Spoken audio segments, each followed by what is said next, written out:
This week on Gravel, we debate the merits of predator hunting. Are they immoral or just a lot of fun? Frankly, we ask the tough questions like how much do you use your organ?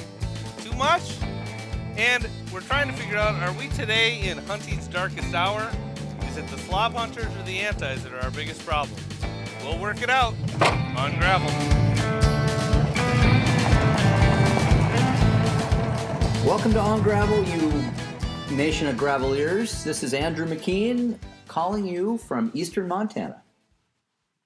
Ryan Bronson is reporting from a snowy central Minnesota. And Eric Dinger down in balmy, beautiful central Nebraska, where the high temperature today is all of 18 degrees and the snow is coming down. Burr. Well, sounds like winter on the plains. We anticipated this little snow event we've got over the weekend. The kids and I put chains on the tractor tires. That's kind of a seasonal affective disorder. The only good thing about it is I don't get stuck in my tractor. The only bad thing about it is now I get to plow the neighbors out. So how long does it take to put the chains on, and does having your youngins help you make it faster or shorter? Faster or shorter, maybe faster and longer. It's a really good question. It's hard to answer. I would say it makes it easier. I'm trying to get them trained up to the place where I can send them out to do it themselves. But they're not quite there yet. Chains they're just bastards no matter what you do. Luckily, with, I think, the evolution of really good snow tires, four-wheel drive, all-wheel drive vehicles, we don't wrestle chains as a culture like we used to. When I was a kid, we put chains on our pickup all the time, largely because we had just a two-wheel drive pickup when I was a little kid. But, chains are just horrible things. They get muddy and wet, and then they come off and wrap around the axle, and dads cuss whenever chains come out. So I've tried to introduce my kids gently to the world of chains. The cool thing about tractor tire chains is they're big. They're not the whipsaws that sedan chains are or pickup chains are, but they're heavy. I don't have a big tractor. I've got a 48 horse John Deere with probably 50-inch rear tires, maybe 56-inch rear tires. So they're not huge, but each chain probably weighs 120 pounds. So it takes a bit to wrestle and wrangle it around. So I need kids to do it, but they're not practiced enough to just do it by themselves. So if your kids were to put chains on the tractor by themselves and you weren't there to correct their grammar, would they still make a noise? That's unknowable, and I prefer to keep it unknowable. I won't even guess at it. Though I will tell you this, I'm blessed with really, really good kids, and I don't know, I'm not saying this is a measure of goodness, but I've only heard my kids cuss once or twice. I know they do it when I'm not around, but I have the feeling that in the solo chain process, there would be a lot more cussing than I'm used to. At least I would hope so. I would think so too. Hey, when you're putting those... Have you guys heard your kids cuss? Is that a thing? Am I missing out on an important part of being a dad? I definitely have. Because I cuss. I cuss beautifully, really. And I grieve a little bit that my kids haven't adopted it, at least in my presence. But maybe they're just in fear of me. So we're going to keep this without swearing, but... one time when Raleigh was young, Raleigh's my little guy who was at the time about 3 or 4, and Reagan was in kindergarten. And Raleigh used to use his middle finger to operate the iPad at home instead of his pointer finger. And one time at dinner, we were just about to take the iPad away from Raleigh. He was doing something or other before dinner, and Reagan walked up to the dinner table and looked at him using his middle finger, and she goes, "Raleigh, you can't do that." And we all looked at Reagan like, "Well, why?" And she goes, "'Cause that finger means and said it. And the first time you hear it when they're that little, it's a bit jarring because we don't swear around our kids, not the little kids certainly. But she had picked it up at school evidently and knew exactly how and when to use it. And yeah, that was a bit of a coming of age moment for her mother and I. That means, can we swear? Are we? We're not swearing, are we? Because we're trying to keep this PG-13, right? We swear a little bit. I mean, I think we've actually been I think we've been pretty good about keeping the swearing to a minimum because it's just such a natural default. Yeah. I'm proud of us for not using it. I agree. Hey, when you're putting snow chains on, have you ever seen? I was reading about this the other day that rabbits are starting to hold hands. Have you seen that? Because it's so cold.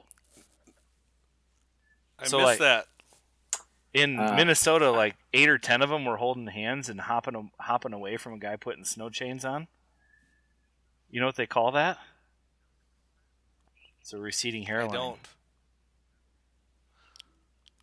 That's a receding hairline. Three kins? It's over the halfway point, nope, I think. I won't. No. I don't think so. I think it's just over 2 and so barely at that. So it's like edging. Crowning 2?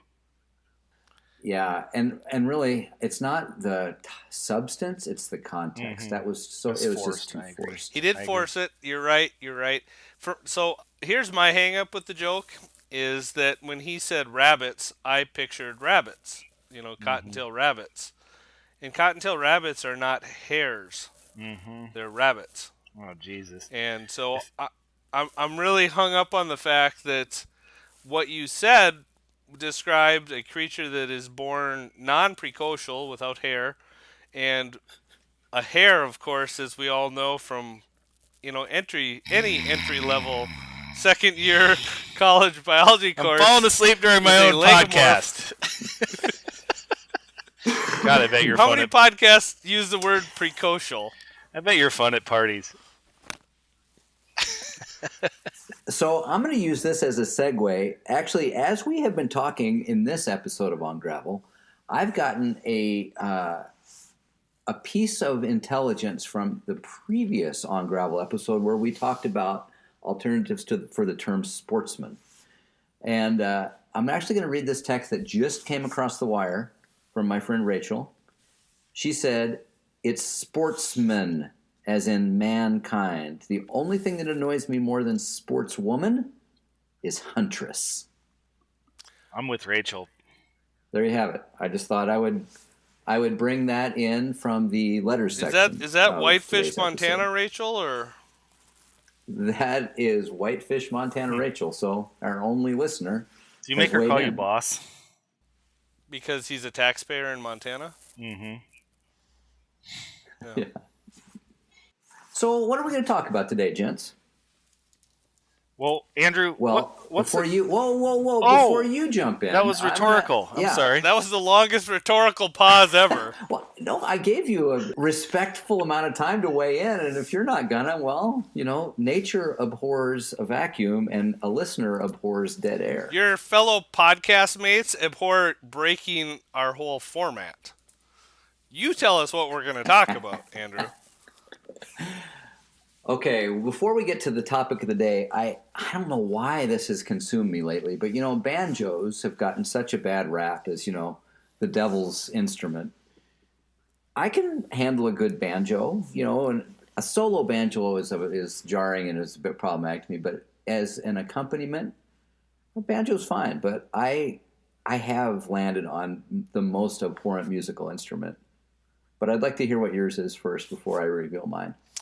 Well, I'll go first if you don't mind, Eric. So, you know that I abhor the whole genre of bro country, which is this popish singing about tailgates and the girls on dancing in the headlights in front of down by the creek.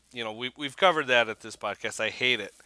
And it was recently pointed out to me by Saving Country Music, which is a really cool Facebook page, that what used to be the identifier was the lyrics and the crappy lyrics about bro country, and the modern iteration is the use of snap drums, those electronic drum beats that you can.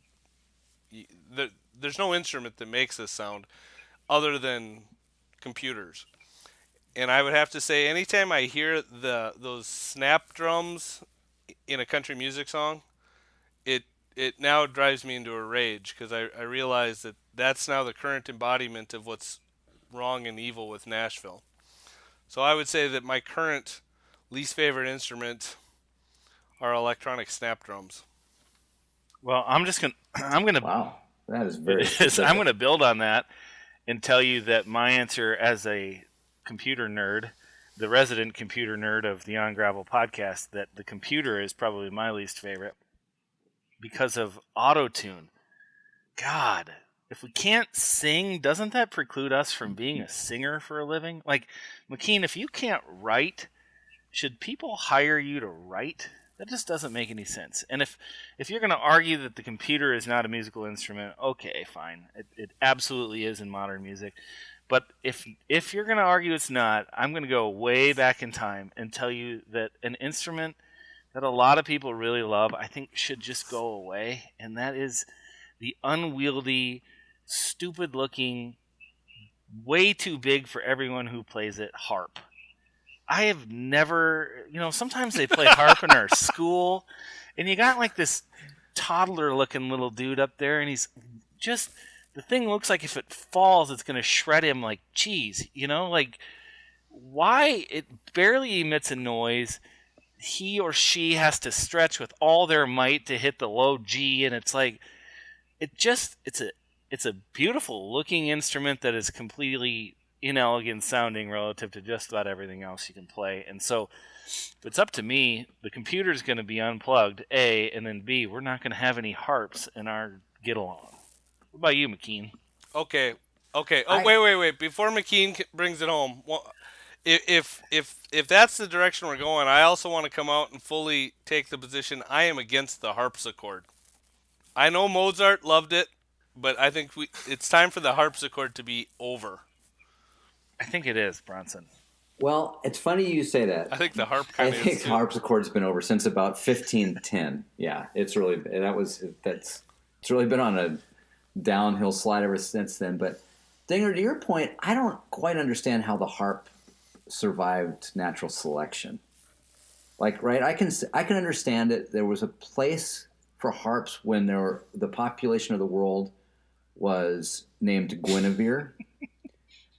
When we visited Constantinople. Since then, it just I can't savvy how it is like it's still a thing. So I'm gonna agree with you on that. My dad's big abhorrent instrument was the organ, and I know there's a joke in there somewhere. But what was it about your dad's organ? I pointed out that you can't always get what you want. Wouldn't be the same without an organ. Oh man! And he conceded that point, but he just abhorred the organ. But no, mine has something to do with cool jazz and like poppy jazz, and the xylophone has got to go. There is no good use for a xylophone. Mm-hmm. I played the xylophone in the marching band. I know that's not a surprise to me. The things you shouldn't admit to people. I played the xylophone. In the marching band? Yeah, you ever haul around a xylophone? I agree with you. It should go away. It's like a piano, but less efficient. For people who can't play the piano. Right. Well, I could play the piano. I mean, not like well, but I could. Well, and I guess it would be difficult in a marching band to play a piano. Not less difficult. I mean, you play an electric piano or something. I don't know. You're right. It would be difficult. What's your feeling? I'm going to think we have consensus on this, but I'll ask the question to you. What's your feeling about a xylophone? Go away. I do have. So I do have to agree with you about, or disagree with you about your dad about the organ, though. Like, I think I would put the organ near the top of my list of underutilized instruments. And I'm not talking in this case about my or your organ. I'm talking about the musical instrument, the organ. I have no idea how much your organ is used or not used. I'm saying the musical instrument, the organ, is underused, if anything. Oh, see, I disagree. I think it's just nothing but a bunch of Rococo flourishes. You can't, if you're going to have an organ, then I think you should underuse it. It should just be a subtlety, and organs should be a thing, but they're just not. So I would like to invite you guys to Shepherd of the Valley Lutheran Church in Apple Valley, Minnesota, where we have a massive pipe organ. And a massive pipe organ combined with a really good choir is a magical thing. So I think can we draw a line between a church pipe organ, which I think could add a lot to a lot of contemporary music as well, and then the one that sits in your grandma's living room unused except when the kids, just push all the buttons to make it sound like a trumpet and stuff. I think you can draw that line. Okay, I can draw that line. Nobody else has drawn these kinds of lines in America. Yeah, under and overused organs. This is why you get on gravel. So partly what I wanted to talk about today is a little bit symptomatic, I guess, of the season. It is full-on winter in eastern Montana. We've got 12 inches of snow probably. There's some good drifts. We've got cold, clear nights. This is rabbit hunting season. Wish we had more rabbits than we do, but it's also coyote calling season to me. This is what, if you're not going to go ice fishing, it's the time to go coyote calling. But my prediction is this. I don't know if you've got predator derbies in your part of the world. We have a few here. There's a big, it's called the bunny hunt around New Year's every year this year, where everybody gets together and spotlights jackrabbits, and they're all put in a gigantic flatbed grain truck for the award ceremony at the bowling alley. That one is barely tolerable, but coyote calling contests, I think, are on the way out. I noticed that there is, I don't know if it's been introduced yet or not in Montana, but there is has been talk of legislation to outlaw predator derbies. And I don't think it's a bad thing. I think any hunting competition is problematic, but when it gets to coyote derbies where you're whacking and stacking animals for to accrue points and awards and social standing, that one's hard to defend. That one's a hard one to defend when people ask why you hunt. What do you boys think about that?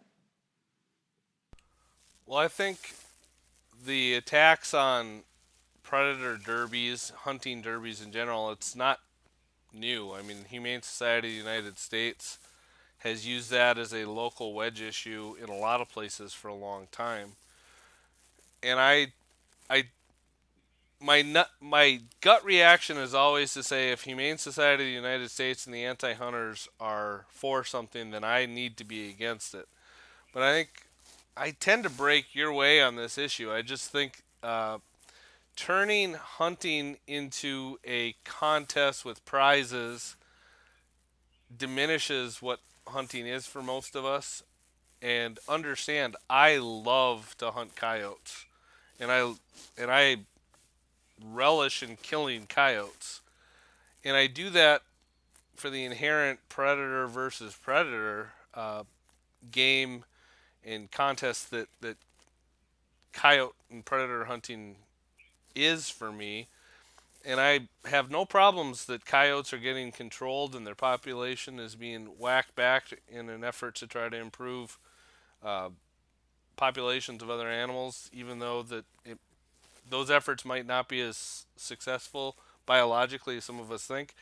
But when you diminish the act of hunting to the equivalent of a football board on Super Bowl Sunday, I think it diminishes what we do, and I think it puts us in a bad light that's hard to defend, and I think the general public doesn't like it. So it seems like a weak area. So while I would never go out and campaign to try to end predator derbies or hunting derbies in general, I'm not going to be their big defender.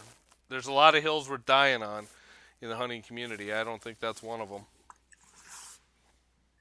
guess I see it a little differently than you guys in that I'm not sure where you draw the line when it comes to something like this. So, is a bow fishing event, does that fall in the same category? Does a tail feather contest or South Dakota is introducing the idea of a bounty on the tails of predators.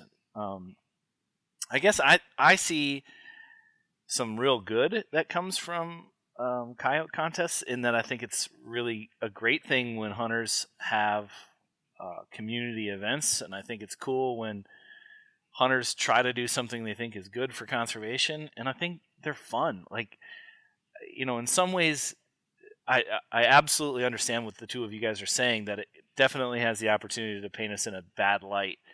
But I also think that a lot of what we do is fun, and that's a fun way to experience a coyote hunt for people that may not otherwise be compelled to do it. So I guess I'll say, and echo what you said, Bronson, that I've never been in one.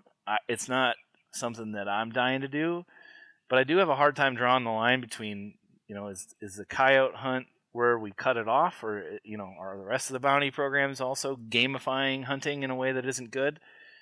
So I would say I just leave it alone. I think it's fine the way it is. It's such a small thing anyways, and if it ends up being that we have to pick a hill to die on as hunters, maybe that is the one that we give up. But in the meantime, it just seems like a fun little quiet niche thing that, unless I'm missing something, nobody's really paying attention to anyways. Am I missing? Is there some great big vitriol, building that I don't see? So I think, at least in Montana, it's not a blanket prohibition on the derby.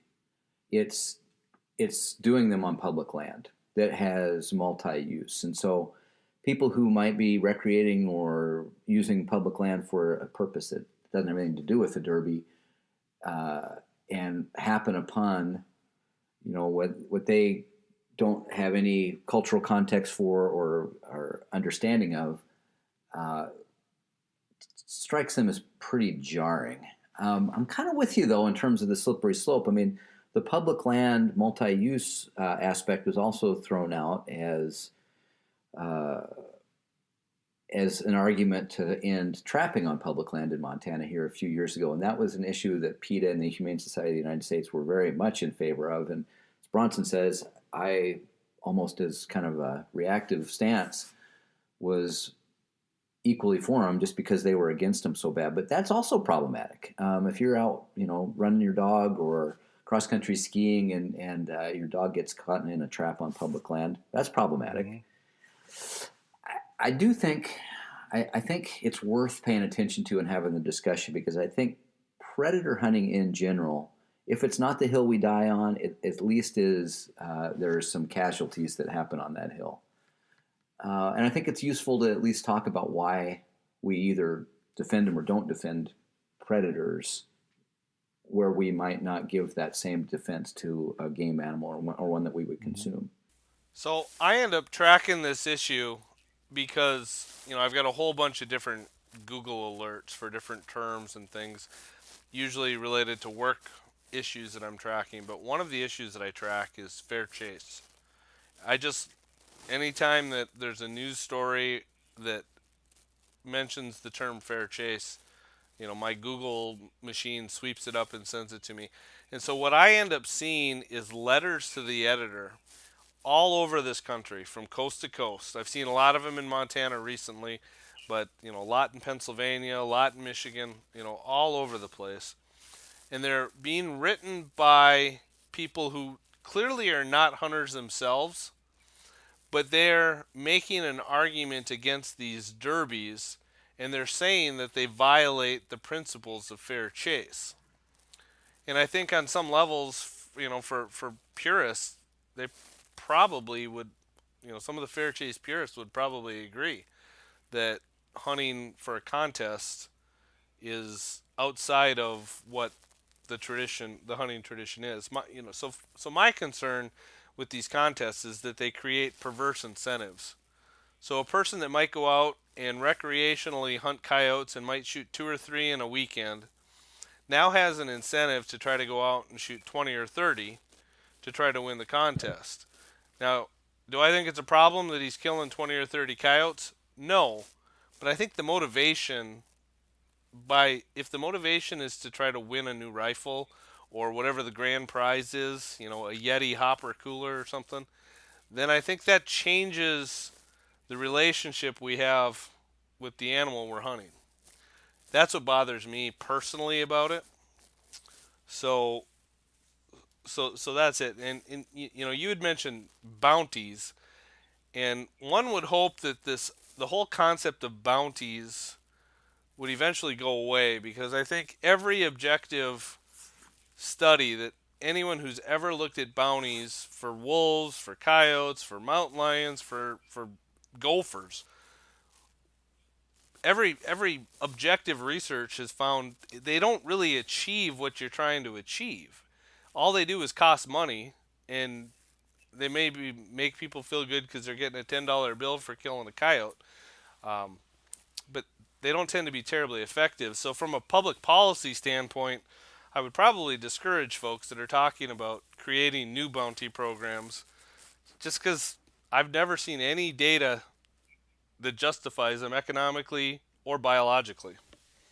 You know, But I'm just a simple caveman biologist. I I don't have any data or evidence to suggest otherwise, but I think a bounty on a aggressive invasive species is one thing. And anything that can slow sort of the onslaught of these critters that have arrived in our places with no natural predators or resistance is one thing. To have a bounty on a native species that basically lives in whatever available habitat that there is, I think that's misguided. The invasive species one I'm thinking of, actually the top of mind, is the squawfish. I think it's called the northern pike minnow now in terms of politically correct language, but the squawfish in the Columbia River was one that didn't necessarily exist there naturally and was getting way out of whack. So the Bonneville Power Administration administered that bounty, and I think it was actually pretty effective to at least locally control some of the populations of that invasive critter. I think they call it the long-tailed fish now, don't they? They might.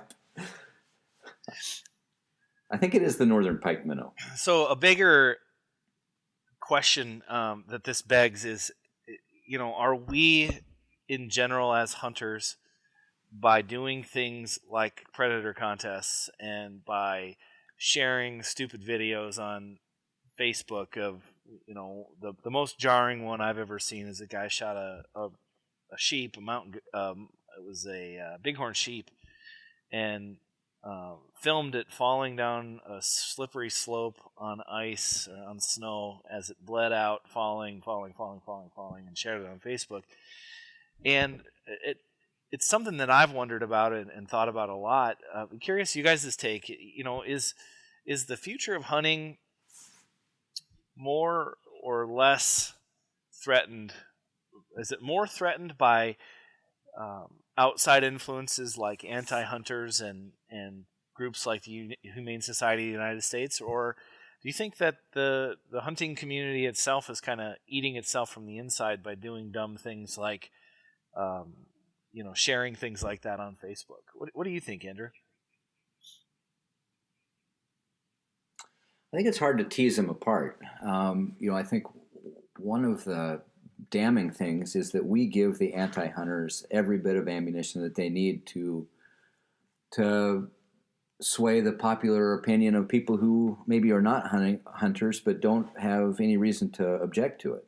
We tend to give them those reasons to object to it. So I don't think you can divorce them necessarily, but I think it starts with us. I think we can easily justify what we do as hunters for kind of some bedrock principles that we're citizens managing wildlife in America. We consume, we feed our families beautiful organic wild meat. We love the animals that we pursue, and we invest our dollars in habitat and in all kinds of ways to sustain not only the target species but all the associated species as well. I mean, I think those are all really important, good, and kind of unimpeachable reasons to hunt. But when we start to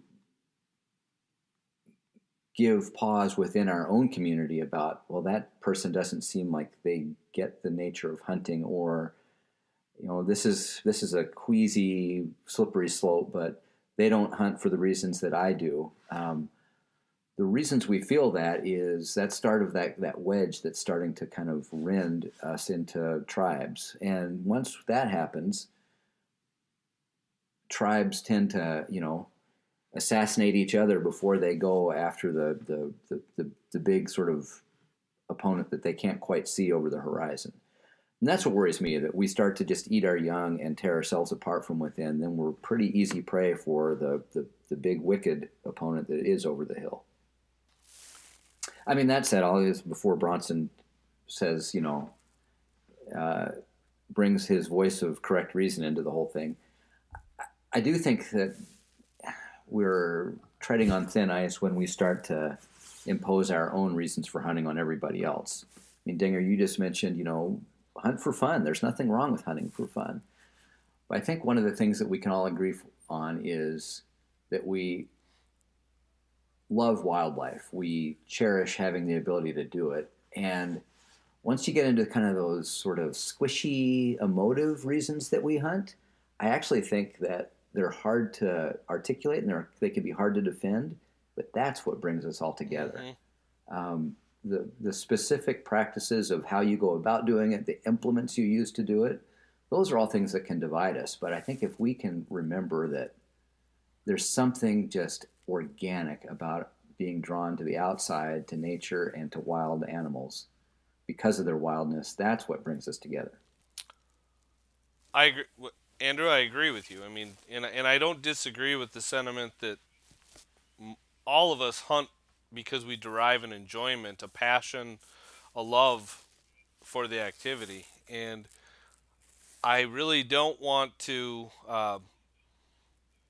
draw a lot of lines and say, well, your way of enjoying hunting doesn't fit because you're doing it at a contest. That bothers me. But, we know there's those individuals that go out and shoot up a herd of deer at night in jacklights for the thrill of it. They're deriving a joy too, and I think we all agree that we abhor that. So there are lines that need to be drawn. They're just sometimes it's hard to do it. For me, I think we know that there's anti-hunters that are motivated by deep-held emotional positions that logically we can refute. We can refute one that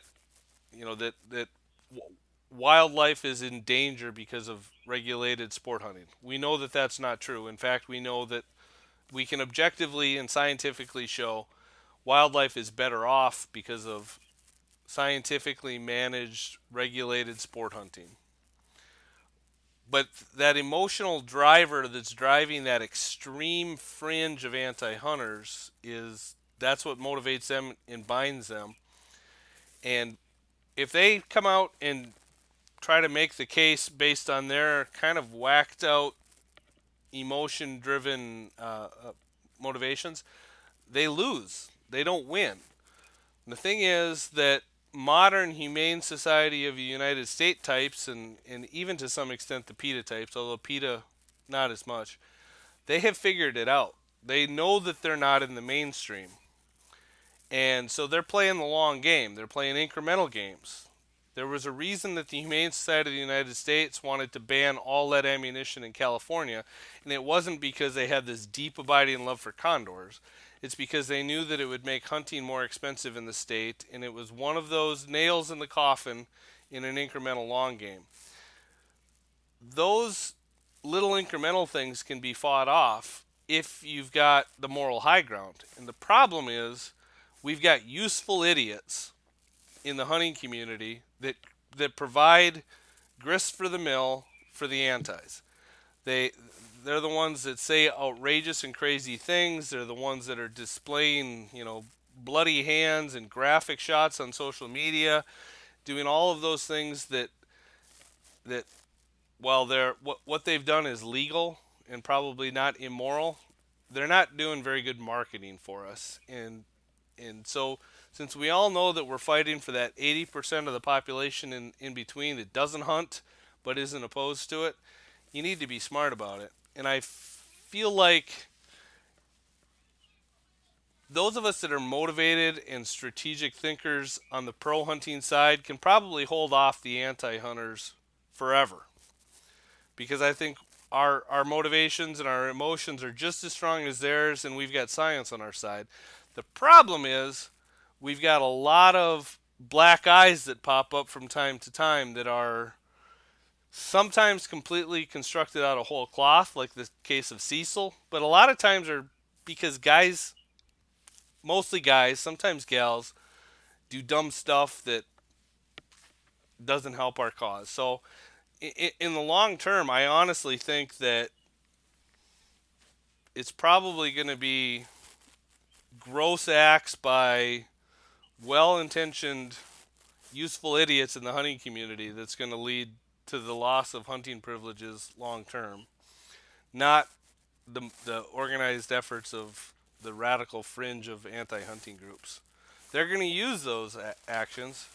You know, Leon Trotsky showed them how back in the early 1900s in the Bolshevik Revolution. You know, take those useful idiots and use them to your own ends. And so that's what I worry about. So don't give hunting a black eye just because you can, just because your buddies think it's cool. Remember that, you know, we've got a long game that we got to play here. So those are my thoughts. Yeah, I think it'd be hard to say it any better than that. One of the things the reason I asked that question is I happened across the NRA hunting website. Mr. Listener, check it out. NRAhunting.com is the site, and it says the fight to save hunting. Absolutely gorgeous website. In hunting's darkest hour, only the NRA has the muscle and the backbone to reject the animal rights extremists. So I have such a hard time with that on many, many levels. Number one, hunting's darkest hour is today. I just think is completely baseless. I think hunting's darkest hour was probably upwards of 100 years ago, when dozens and dozens of game species were on the brink of extinction, and people needed to hunt to eat and to stay alive, and there were no deer and there were no turkeys. I think that's probably a much darker hour than today, when the proliferation of those species, because of the work of, you know, the NWTFs and the Ducks Unlimiteds of the world, has taken hold. I mean, we have more turkeys and ducks today than, you know, Canada geese, and we know what to do with in some cases. I think looking at the animal rights people, you know, Ryan, to your point, at times they have a point, that there are things that people do that are really stupid. But I think I'll take a little bit different angle at it and say that one of the things that I think that hunters are doing, or some of the things that I think hunters are doing that are really stupid and hurt us, and I'll take a point that might piss some people off, but, you know, eating up access so that you alone have a chance to shoot one deer. I think that's something that hunters are doing that hurts hunting as much as most things that the anti-hunters do, in that you've eliminated access for lots of other people, and hunting has suddenly become about you and your pursuit of one animal and one hunt or one experience that only you share. Now, is that legal, and is it ethical, and you're probably doing great things for conservation? But that's an example of something about hunting that I don't fully understand. And maybe that's because, you know, I'm not the guy out there with the lease, and I'm not ponying up the kind of money to grow big deer that it takes. But I think a very simple lens for me when I think about this question is, I think hunters hurt hunting more than any anti-group can hurt hunting when they display or show that hunting is about them, the hunter. And there are lots of examples of that. You know, belittling somebody because they shoot a deer that you might not shoot, or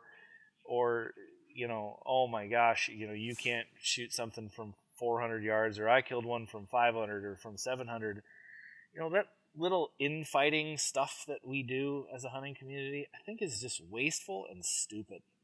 And it's evidence of this problem that I think we're collectively in charge of rooting out in the hunting community, is that hunting is about place and experience and animal and habitat and all the things that the conservationists before us have taught. And when we make it about us, when hunting is about the hunter, hunting is going to lose and continue to lose long term. And so anytime I'm communicating about hunting, or anytime I'm trying to convince somebody of hunting, the only way we're going to make more hunters or to win that 80% is not by giving some science-based evidence, or not by talking about how great or accomplished of an individual hunter I am or you are. It's by inviting people into that experience. It's about sharing the meat after you harvest your deer. It's about the very old and very tied to how we got here ethos of what hunting really is about. And I realize that I'm up on my soapbox preaching to a couple guys that probably agree with me right now, but Mr. Listener, Miss Listener, both of you, I hope you'll remember, as you're sharing about hunting and as you're communicating about what it is that we enjoy in this lifestyle, that if you are giving the impression that anything we do is about us individually or about me, the hunter, I think you're doing it wrong, and you're setting us on a path towards a place we don't want to go. Yeah, I think that's absolutely well said. So I've got a question. Eric brought up the NRA. What if the NRA was just as big a defender of public lands publicly as, say, a group like Backcountry Hunters and Anglers? With 6 million members and political clout, a lot of the politicians that are supported by the NRA are good on guns and oftentimes leave us out in the dark, on other issues that are pretty important to the future of hunting and the inclusiveness of hunting, like on public lands. What if the NRA really took on that issue and said it's not enough to just be pro Second Amendment rights? It's also, we need to protect our guns, but we also protect the places that we use those guns, and that includes public lands. How transformative, would that issue be? I think it'd be huge. I know a lot of people like to vilify the NRA. I don't.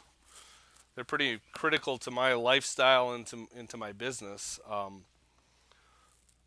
I just wonder, what if we could get the NRA to be a force for hunting issues that a lot of us take pretty seriously? I mean, that would be a pretty powerful situation, don't you think? I do. I think in some ways the NRA in the last administration took a turn to be part of, the cultural warrior class. And I would much prefer to see them be more issue-oriented. I mean, I'll give you a couple of examples. There's the support for the Federal Trade Communication Director. What in the world does that have to do with Second Amendment rights? So I would love to see the NRA kind of return to its roots, which is not just Second Amendment, but is really a larger sportsman's advocacy group. I did say sportsman's. There you go, Rachel. I think Thanks, Rachel. I'll piggyback on what you're saying, Andrew, in that it's hard for me to imagine NRA doing that. I think it'd be fantastic if they did, because they are incredibly influential. What I guess the point I would make about the NRA as it relates to hunting is the NRA is pro Second Amendment, as in they have an agenda that is for something. To be for hunting doesn't mean that your stance is anti-animal rights. Being only anti-animal rights and leading with what we are not doesn't say much about what we are and what we want from an organization that's designed to influence policy. And so I think what they did is probably a pretty safe thing for them, in that it's pretty easy to say, well, we are anti-hunters. But to your point, Ryan, how interesting would it be for the NRA to be, instead of we are anti-hunters, well, obviously, to be we are pro-public land, or we are pro some of the issues that an organization like the Sportsman's Alliance fights for on a local level. What are we for when we're for hunting? Because it's not like hunting is ever a ballot measure, and it's not like hunting is some political concept that we have to go to the polls and vote for from one year to the next. When we say we are in the fight to save hunting, what are we for? And I think that would be an excellent evolution of what NRA hunting is. And frankly, it would endear me a lot more to the organization, because I agree with you, Ryan. I think the work they do on the Second Amendment is very important, but it's hard for me to look at them and say that they're in the fight to save hunting when the extent of their fight is to tell great hunting stories and say we're anti-hunting. Well, I think we have a cause to fight for, guys. Memberships are available for On Gravel. We are now the hunting plus Second Amendment rights version of the NRA. Membership $69.99 a year. Sign up page at facebook.com/ongravel. And here's the marketing hook. Are you furrous? And that's going to be about fur, predator hunting. So fur or again? Ah! That's 2.7 kins. What? 2.7 kins for... Well, as much as... 2.7 kins for that? Completely extemporaneous. The critics have spoken. That was completely extemporaneous. It was a pun. I recognize it. A pun can never exceed more than 3 kins. But he brought it up, off the cuff. You had been planning that hair thing forever. Days. Hey, Bronson, take it easy a little bit. When we get like this, he feels like we've, prearranged this gang up. So just take it easy on him a little bit. Oh, I can handle it. Well, as much as I would like to continue the discussion, because I think maybe we save this for another one. I do have another neighbor to go plow out. I'll leave you with this as part of kind of the hanging chat of our discussion, and that is, I think I agree with what you said, Bronson, about certainly we have the high ground when it comes to the scientific rationale for what we do in terms of wildlife management. I think you said also that paired with the emotive part of why we hunt, that we've got the high ground. One of the worries I have a little bit is when we start to get too emotive about hunting and the sort of squishy side of it, I think that's kind of a double-edged sword. Yes, it can bring people in who respond to that kind of an appeal, but that's also sort of the mealy-headed emotive campaign that the anti-hunters use to great effect. So I don't quite know how I fall down on that. I think the scientific basis of what we do is unimpeachable. I think we always want to have that. I think we have to be a little careful with the emotive side. I do think it's what brings us all together, but it can also be pretty hard to get into unless you already are predisposed towards what we're talking about. I don't know, if people could feel the joy that I feel when I'm hunting, I think they'd also want to feel it. So I think trying to communicate that, telling the stories the way you tell stories when you write, Andrew, I mean, that you're communicating, those emotive feelings that I think that's what people aspire to feel. So yeah. I think so too. I just wanted to throw that out as just a caution. I don't disagree with it, but I think it's complicated. I think if the first place we go is to emotion with nothing else, I think it can be a little thin. Emotion with context, I think, is where it's at. Okay, back to the wind chill. On gravel. Oh, you got to do our sign off. That's my. I'm about to go there. Oh yeah. Well, I hope it is Ball me wherever you are. I hope you don't have to plow your neighbors out, or if you do, that's a euphemism that I don't want to know about. And until next week. Don't use your organ. Or use it sparingly. Won't you please keep it on gravel?